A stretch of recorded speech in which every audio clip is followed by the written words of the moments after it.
Pacers Bucks.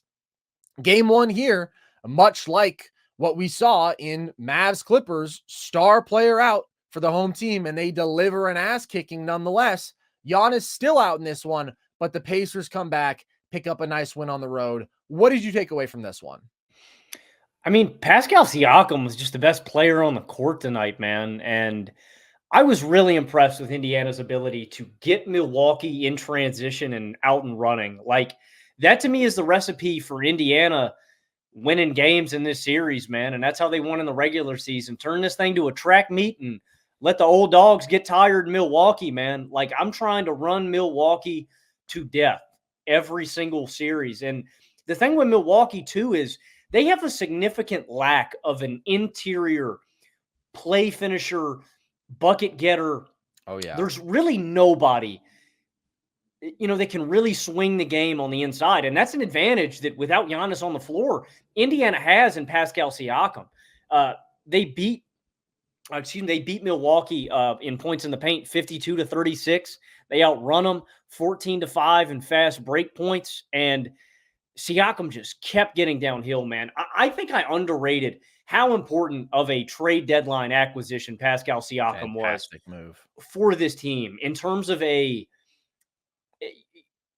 guy that just complements Tyrese Haliburton so well, a secondary ball handler, a guy who can legitimately create his own shot, a guy who you can run high volume pick and roll as a roller, as a popper, a guy that he's just so versatile, a guy that you can throw the ball to on the low block and go get a shot. Like, Siakam just works here. And in a playoff setting, he's just valuable to have, man, because of his experience, because of this baseline that he just brings. I mean, he has been balling out in this series. And again, oh yeah, I think we're probably going to see Siakam take a little bit of a step back when Giannis gets healthy, but the Bucks have really had no answer for him thus far in this series. In the first game, 36-13-2. In this one, 37 points, 11 boards, and 6 assists on 16-23 from the field and 3 of 4 from behind the arc. Carson, he's got 18 points in the paint in this game. That's half of what Milwaukee was able to muster on the night. Like, just consistently getting downhill, generating good looks, drawing free throws.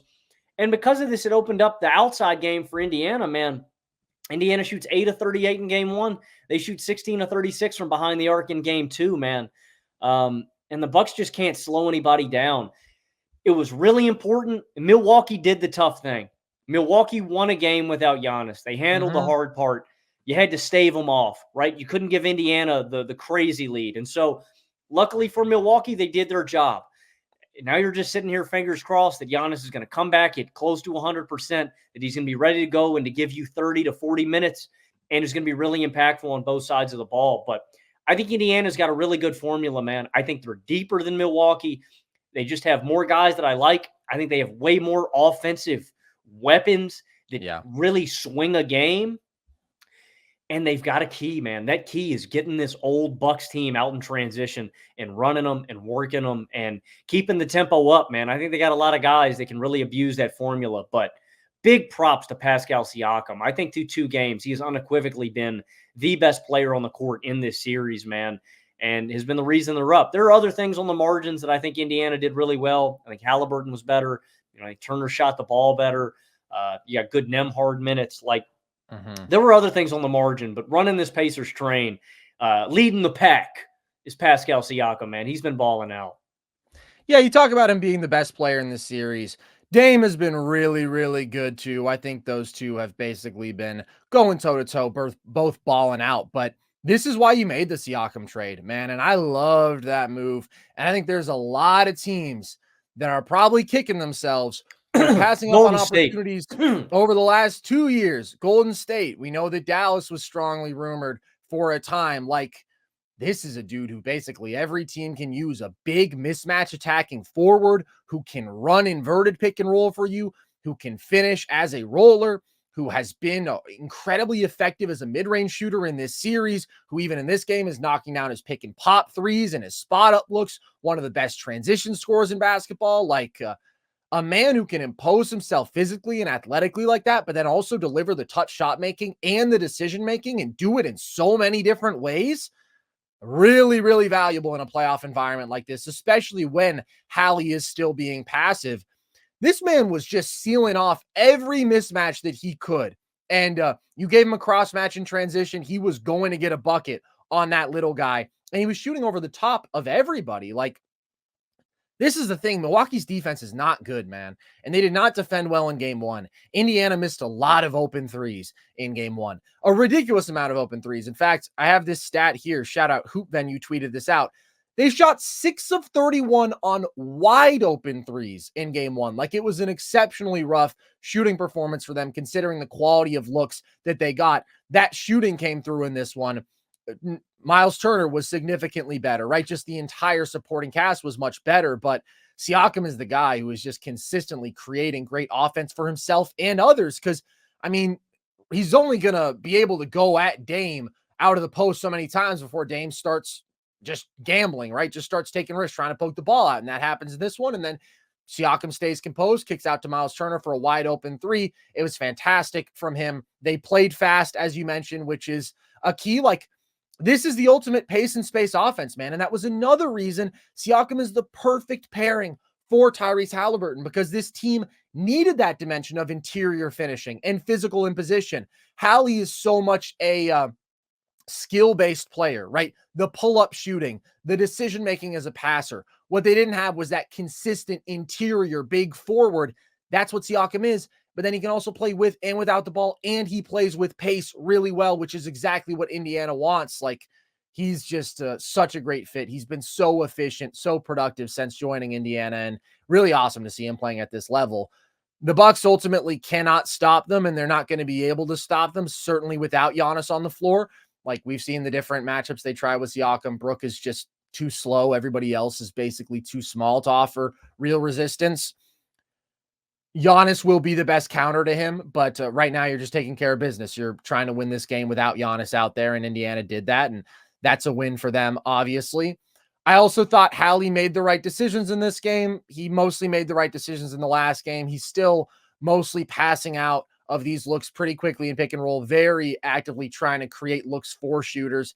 He was a little more aggressive in this game, though. What did he go from 7 shot attempts to 10? Good for you, Hallie. That's a little bit better, and still gets things going in transition. Like, even when he's not asserting himself as a scorer, he's a really valuable offensive player, and he's still a threat with the pull-up shooting. And like, you'll see the Bucks still blitz him, and they still don't want Brook dealing with him in drop.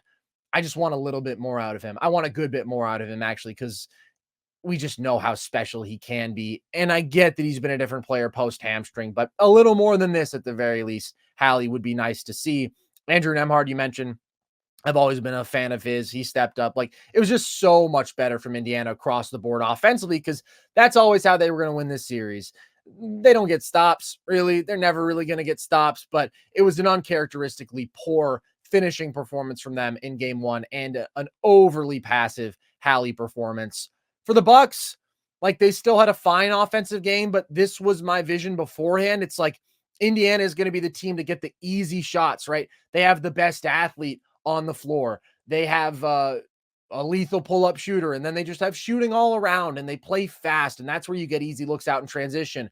Milwaukee, it's not that they don't have good shot makers. We saw that in game one. Bobby Portis can just shoot over the top of people. Khris Middleton can just shoot over the top of people. Obviously, Dame can go nuclear and has been really good over the first 2 games offensively, but it is a lot of just jump shooting. And in the case of Portis and Middleton, it's a lot of twos, specifically mid-range to long twos. And that's just not a great offensive diet. You mentioned the lack of like any sort of rim finishing. It is a very different dynamic. Brook Lopez, as we know, just isn't a threat as a roller. He's so old. And Middleton, Bobby Portis, right? None of these guys are getting downhill, and that's the limitation of this Milwaukee offense without Giannis.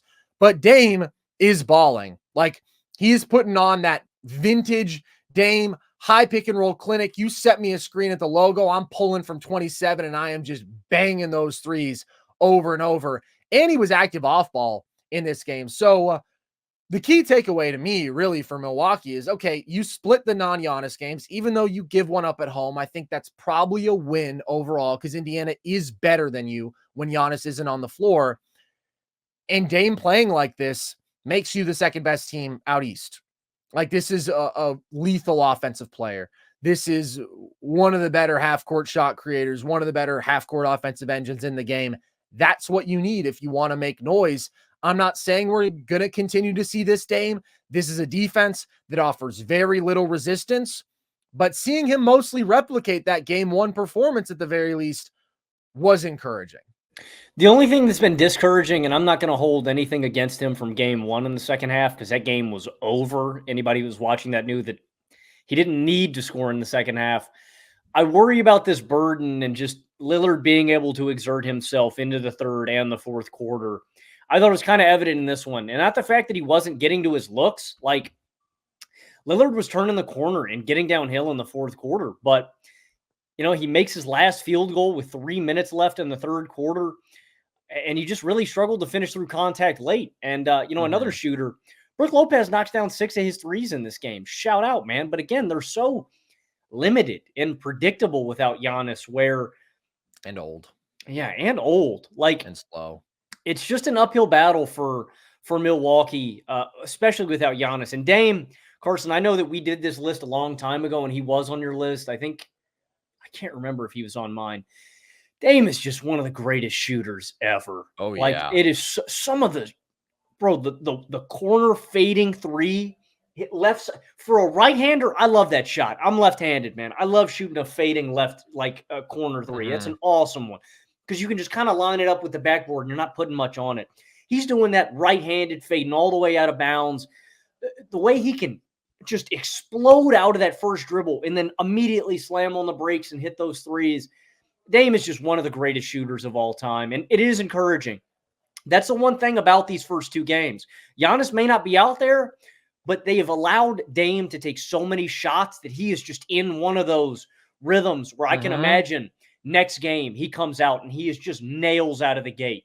And when Giannis comes back, you have unlocked this version of Dame, hopefully, for the rest of the playoffs when Giannis does come back. And Giannis's game is that of, he doesn't need to play back into, his isn't a skill, a shot make, it's just, right. It's bully ball. So that's the Dame thing is very encouraging. So I'm not ready to sell stock. The Pacers do look like the better team through 2 games without Giannis. And I think they can make life hard on Milwaukee in a 7-game series. I'm going to stick to my guns, but Milwaukee needs Giannis desperately, man. Without Giannis, and without Giannis playing at a very high level, I think Indiana probably still has a skill advantage here. I've been really disappointed with Milwaukee's defense. We knew it was bad.